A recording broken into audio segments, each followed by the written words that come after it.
What is going on here? I just learned that I have 10,000 followers on TikTok and 16,000 on Instagram. What? Why? How did this happen? But thank you. Hi, I'm Paul, and I pronounce Dutch words and names the way a Dutchman would pronounce them.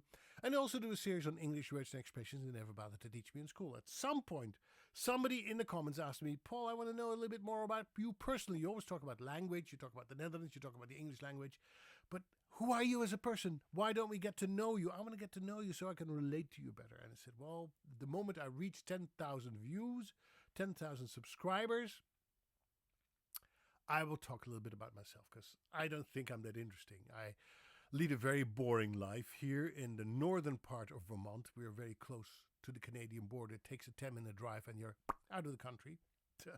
I love it here very much. I love my quietude. There's nothing going on there. My life is really boring and I'd like to keep it that way.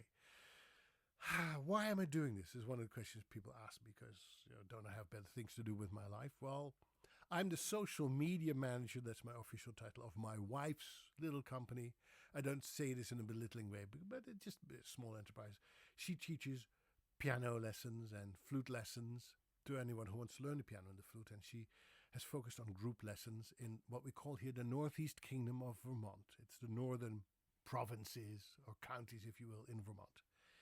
And she started this after being in music for many, many years, for over 40 years. And here in the middle of nowhere, there's not much going on in terms of music. So there was a demand, and her studio is doing really well, and I help her promote her business. That's one of my main jobs. But my other job used to be voice acting. I was a voice actor for over 40 years after I had a career in the Dutch media. I worked for Dutch national and international radio.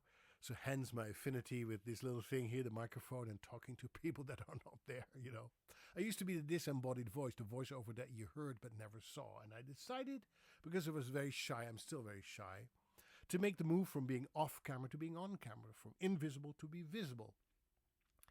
And one of the reasons I did that is because I needed to find a way to train my memory. You see, a couple of years ago, I had a pretty devastating stroke, after which I was paralyzed and I couldn't walk and talk, and my memory was just gone out of the window. I couldn't remember things from childhood. I couldn't remember my favorite dish. I couldn't remember words. So gradually I worked myself up to a level where I could function in society, but my memory is still not very good. So one of the things that this is doing for me, having to talk about a topic that has to do with the Netherlands or explain an expression in the English language, is me having to research a topic, having to memorize a few talking points and then talk about it on camera, overcoming my natural shyness.